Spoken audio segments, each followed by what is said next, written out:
we are back, and in today's video, I'm going to be breaking down a case study of how we booked 13 highly qualified sales calls in just 2 weeks for a Web3 offer. Now, this is definitely one of my more interesting clients to work with due to the Web3 component, right? There's a lot of sort of nuances and obstacles that come with running outreach for a Web3 offer, which I'm going to break down in this video. And just to go over how we generate results for this client, I'll be breaking down how we source the leads, writing the email messaging, setting up the landing page plus video sales letter, sending volume, managing positive replies, and then my key takeaways. So let's get into it. Now, with this particular client, SavvySocial.io, they are a full stack Web3 agency doing between 300 to 500K per month. Obviously, it depends on the month because they're selling very, very high ticket packages. And these guys want to launch a new Web3 consulting offer, which we were going to sell anywhere from 10K up to 30K. And we were going to pitch this to established agency owners. Now, normally, these guys, they have no trouble with lead generation. They're absolute wizards at paid media acquisition. On their main offer for the Web3 agency, they're literally getting like a 25 to 50x return on ad spend for their offer. It's actually insane. However, what happened was they actually got locked out of their Facebook Business Manager. They had some sort of issue with the two-factor authentication. So this brings up another reason why cold outbound or cold email lead generation is so good, right? You're not going to get locked out of your business manager the same way that you run into issues with these paid advertising platforms, such as getting locked out of the business manager, getting banned, or after a certain point, the efficiency of your paid media starts to decrease with scale, right? However, with cold outbound, it's extremely consistent and reliable. So came into the business, I helped install our done-for-you email system for these guys, and the goal was both quantity and quality of book calls. Again, because this is an offer that's ranging anywhere from 10K to 30K, it is a little bit high ticket, and we definitely want to make sure that we're speaking only to quality prospects that are actually a good fit for our services and have the budget to get started. So in terms of the result, 13 book sales calls in the first 2 weeks of launching outreach, and most prospects that we spoke to were actually between 30K to 100K per month in monthly recurring revenue. And we actually got on the phone with 3 prospects that were doing over $3 million a year with their agency. So with cold email outreach, a lot of the times, whenever you're setting up an outbound channel for the first time, it takes a little bit of time to do testing, get things right, get things rolling. But for these guys, we were able to knock it out of the park for them, literally right out of the gate, 13 book calls in just 2 weeks, right? So again, we had a high quality and quantity of calls, and the founders of Savvy Social saved about $7,500 a month on ad spend, and they also saved 10 to 15 hours a week on having to manage the ads and appointment setting themselves. So here is how we did it. Step 1, getting leads. So when it comes to lead sourcing for agency owners, we use 2 primary sources, Clutch.co and Apollo.io. So Apollo.io is essentially a business directory database, and we just filtered using company keywords such as SEO, PPC management, search engine marketing, performance marketing, etc. So these are company keywords that typically agencies would have inside Apollo. And then we filtered based on decision makers, job titles, founder, owner, CEO, chief executive officer, VP sales, etc., employee size, and then we use Find Email Finder to export the emails. Now, when it comes to employee size, and I've talked about this in my previous videos, I generally like to avoid, it depends on the industry, but I generally like to avoid employee size 1 to 10. And the reason for that is working with these smaller companies that are only 1 to 10 is a little bit difficult because a lot of times they don't have product market fit, they don't have strong case studies, and also they just straight up, since they're a small company, they don't have necessarily a really large budget. So if they don't really have a large budget, any sort of investment that they make with you is going to be a lot riskier to them as opposed to a large company with millions and millions of dollars to spend on investments and coaching, consulting, etc. So for this particular instance, we just went with 11 to 20, 21 to 50, and then 51 to 100. Now, Clutch.co is also a business directory, and this is a business directory for service-based businesses such as IT firms, consulting firms, web development firms, and then also agencies. Now, I already have a .csv file with the entire Clutch.co database scrape, so it's super easy for me. All I have to do is just filter in Excel by services, so advertising, marketing strategy, search engine optimization, pay-per-click, etc. I then uploaded the company domains into Find Email and used the Find Email enrichment feature to get decision maker emails. So once we source all leads, the next step is to segment the leads by location and services. And the reason we do this is so that way our outreach can appear more personalized and we can get better response rates. So for instance, instead of saying, we help US-based SEO agencies, we can say we help Canadian PPC agencies, etc., which is a lot more specific than just saying we help agencies. So if you're a US-based SEO agency, you're going to respond a lot more, or you're going to resonate a lot more with this offer as opposed to an offer that just says we help agencies in general, right? So it's more personalized, you're going to get better response rates, and you're also going to be able to split test different lead segments, different list segments against each other. And this actually ended up being really huge because for some reason, Canadian agencies outperformed US agencies by 3x, right? We're getting a 3x higher positive reply rate, higher booking rate with Canadian agencies.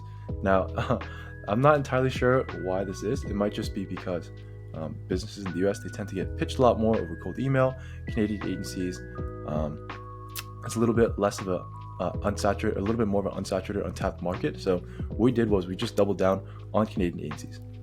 And the last thing to do is just clean the leads list with a verification software. Again, you need a valid list because if you have a high bounce rate, you're sending to emails that don't exist or emails that are invalid, it's just really going to hurt your deliverability scores, hurt your domain health, and make it impossible to read the campaign data. Now, at the time when I was running these campaigns, I used bulk email checker, but these days I'd recommend email list validation, right? It's just as cheap, but it's actually 100x faster, and they have a lifetime deal on AppSumo right now, and you guys know your boy loves lifetime deals, so definitely go with these guys. The next part was just writing the copy, and this is actually the easiest part because they already had a killer offer and a banger case study, right? I believe their case study was they took an agency owner from zero, they took a brand new agency from 0 to 500K per month with a Web3 offer in like literally 1 month. So absolutely insane case study. And their offer was we would just double your agency within 90 days working with us. So again, very, very easy offer to sell. Now, the only challenge was just the Web3 component, right? Because the Web3 component created some challenges in terms of trust and uncertainty, especially given the recent FTX crash. A lot of prospects, they might be very hesitant to invest in anything that's related to crypto, Web3, NFTs, etc. They might just think for another rug pull. However, I can vouch for these guys. They're definitely 100% legit. Just trust me on this one. And the other issue was the fact that a lot of people don't really know much about Web3, myself included, right? Before working with these guys, my awareness level of Web3, very close to zero. I didn't really know much about it. So this particular offer definitely required a serious education component. So addressing the trust and certainty and the awareness level was actually a two-pronged approach, which we sort of accounted for with a strong video sales letter and also leveraging personalized looms in our follow-up, which I will get to later. But first, the copy. Again, the offer was insane. We help agency owners launch a Web3 service offering and double the revenue in 90 days, and it's guaranteed, or we refund you double your investment. So because the offer was really straightforward, we kept it simple and we only split tested two different angles. So angle number one was the direct offer, and angle number two was a case study or value-based lead with value approach. So with the direct offer angle, as the name suggests, pretty much just pitching the offer, nothing too crazy. And here is pretty much the exact copy that I used before. So it's just, hi, first name, do you have capacity to handle new clients, the offer, and risk reversal, and then call to action. So what I'll say with this is that I do really like this first line whenever it's a sort of lead generation revenue-based offer, because it sets up relevancy, right? So a lot of people like to personalize the first lines of their email, but the point of the first line is really just to build relevancy and tee up the offer that's coming later in the email. So if you read two different emails side by side, and one said, do you have capacity to handle new clients? The other one said, hey, saw you from, XYZ, go Gamecocks. Obviously, the first one is going to perform a lot better because the second one's just like, what the heck, why are you even reaching out to me? The other thing is that when they read this first line, it sort of opens a curiosity loop where to them, it seems like you might be a potential client, so they have no choice but to continue reading, right? In order to close that loop. After that, the offer, risk reversal, short call to action, and again, you can split test hard call to action versus soft call to action, but typically with more sophisticated buyers, because again, we were going after really high quality prospects, I typically like to lead with a softer call to action. And the last really important thing to point out is that, again, a lot of these people don't have any knowledge or experience in Web3, which I figured was going to be a common objection. So I made sure to include that in the PS line. You don't need any prior knowledge or experience. With the case study / value-based angle, it was sort of a similar structure, but we instead took a more educational approach because, again, most of the market doesn't really understand Web3 or what it is. So instead of plugging the offer, I just switched it out for one of our case studies. And then I changed the call to action to be, mind if I share a quick video on how it works? So essentially with this one, it's more leveraging social proof and leading with value, as opposed to the first angle. It's just a direct offer, just straight up plugging the offer. Hey, are you interested? After that, after the first email, it's just a pretty standard sequence. So email number 2, I did a bump / replug the offer and pitch a short value video. Email number 3 was an ROI breakdown, and then email number 4 was a breakup email. So with the ROI breakdown, the goal of this was really just to lower the prospect's action threshold. So we'd say, hey, look, best case scenario, we'll double your revenue. Worst case scenario, we refund you double your money. You literally get paid to learn, and you keep all the revenue you collected, all the systems, processes, knowledge we've implemented and taught you as well. So with a lot of prospects, with some prospects, they don't really need much to push them over the edge. For me, myself, I happen to be one of those people. If I see something I want, I see something I like, I just buy it without thinking much. However, with some other people, they need a lot of convincing, right? They're one of those friends, one of those people in your life that no matter how good the offer is, no matter how good whatever you're enticing them to do or come with you, right? They just need a lot of force to just push them over that edge of inertia, either because they're a really lazy person. I suppose all people in general are lazy, but either because they're a lazy person or because they just have a real hesitancy when it comes to buying things. So what we wanted to do was lower the prospect's action threshold, right? Really emphasize the potential of the upside while decrease the potential pain of things not working out, decrease the potential downside. And then for email number 4, it's just a standard breakup email saying, hey, I'll assume that at this point, you're not really interested in working with our services to double your agency, et cetera, et cetera. So this one's just leveraging the fear of missing out, or leveraging scarcity, and really getting people to take action because they don't want to miss out on our offer. Now, the next thing was putting together a landing page / video sell for our prospects. For our clients. So this was a crucial component of our success because, again, like I mentioned, what we really need to do was educate the market on our offer. Plus, we need to get them to trust us because, like I mentioned, with the FTX crash at this exact same time, the trust levels of the market in Web3 was pretty much at an all-time low. So what I did was, I built them an offer-specific landing page plus video sales letter. Now, in terms of the landing page structure, I just followed very simple, bold headline right at the top, video sales letter, and then right underneath that, a schedule a call button. And the headline that I used was pretty much the exact same as the offer, right? So how to double your agency's revenue in 90 days by launching a Web3 offer, guaranteed, and then without needing complicated funnels or any prior Web3 knowledge. Now, there's a ton of different ways to run a video sales letter, right? Everybody has a method that they like, a formula that they like, but in this case, what we really need to do was sell the prospects on our thesis because, again, they didn't really understand Web3, or at least a lot of these people didn't really understand Web3. A lot of these people aren't really bought into Web3. So what I did was I structured the video sales letter in the theme of Russell Brunson's Big Domino. And what Russell Brunson's Big Domino says that is, if I can make most people believe that my new opportunity is key to what they desire most and is only attainable through my specific vehicle, then all objections become irrelevant and they have to give me money. So what this means is get them sold on the idea of Web3, right? Get them bought in on the idea that they need to start a Web3 agency, and then only once they're bought into the idea of starting a Web3 agency, then sell them on the idea of working with our Web3 agency consulting program, right?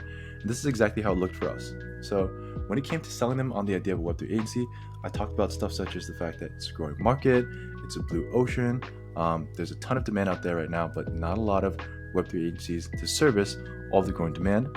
There's also a ton of VC money being pumped into the space. It's doubling every 2 or 3 years, and there's huge deal sizes. So on average, the Savvy Social guys, they were closing anywhere from like 30K to 100K on average per client, and the ticket sizes can go even as high as 500K. Cool.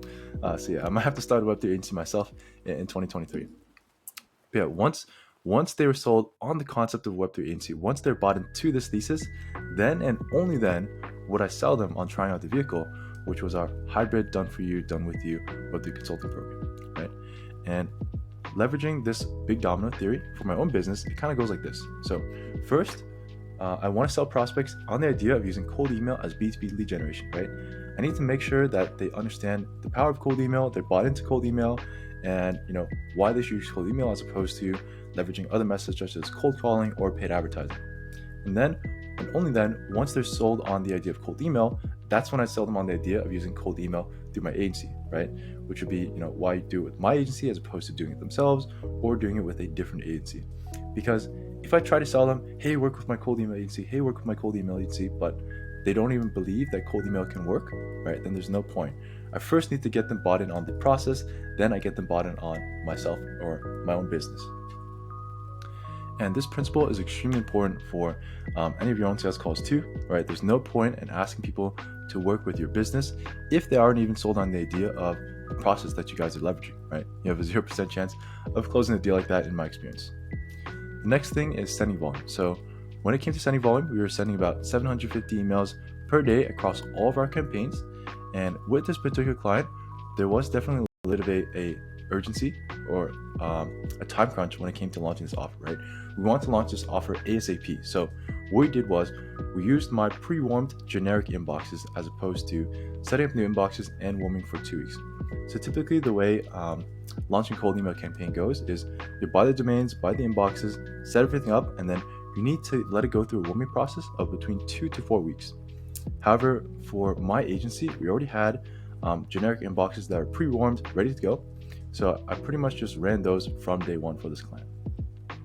But yeah, because of that, because we were using my pre-warmed generic inboxes, we did have a limited amount available. So we just couldn't turbo ram any more than 750 per day. Otherwise, definitely could have just ripped like 1,500 a day through the entire clutch.co list. So essentially what we did was we kept it to 30 emails per box, 25 inboxes total, and then I just redirected all the generic domains to the landing page that we built. And when it comes to managing all the replies, so there's not too much to say here. I pretty much just kept with best practices, chase down every single lead, follow up with every single lead again and again and again until you get a hard yes or hard no. And there is one special thing that we did though, which did end up having a huge impact. And essentially what it was personalized looms, right? So whenever we got a positive reply back, a lot of the times we record and send over a personalized loom just for them, answering their question, giving a little bit of value, and pitching them to hop on a walkthrough with us. Again, what this really did was help them to build trust with us and educate them on the opportunity vehicle. Plus, it never hurts to have a little reciprocity bias, right? If people feel like you went out of your way to record a 5-minute, 10-minute personalized loom just for them, then there is this reciprocity bias that we have as humans, that they almost feel guilty by not giving us something in return, right? So if you go out of your way, if someone went out of your way to record a whole 30-minute, 1-hour-long training just for you, and then you didn't give them anything in return, right? You didn't book a call with them, then you're almost gonna feel a little bit guilty for just leaving them hanging like that, right? So that's essentially what we did. We made it feel as if we did them a favor, and they feel the urge to do one back, aka hop on the call with us. The ultimate goal, though, is really just to get these prospects to warm up to us, or get them to consume more content, use up more force, more energy, and then eventually enough force to break past the initial inertia of getting them to book in a call. And here's another neat trick that we did, right? We did not pitch them on a call because especially in 2022, 2023, people just hate being sold to. They don't want to hop on a sales call, right? What they really want is just to be educated on the process and how it works, right? They want value. So what we did instead was I never used the syntax of, would you like to set up a call or set up a meeting, right? I just offer them a walkthrough of the process. So what I did was I positioned the sales call as extremely valuable, essentially a free value session where we give away all of our secrets. Because yes, you should definitely package your core service, your offering as an irresistible offer, but a lot of the times people forget to position the call as irresistible too, right? Every stage of your funnel, from the initial outreach to the sales call, to the pitch at the end, right? Every step of the funnel has to be irresistible. And a lot of times people forget to position the call as a really valuable, irresistible offer as well. So yeah, that's pretty much it, guys. My final takeaways: cold email can be an extremely invaluable asset, especially when paid media like Facebook fails.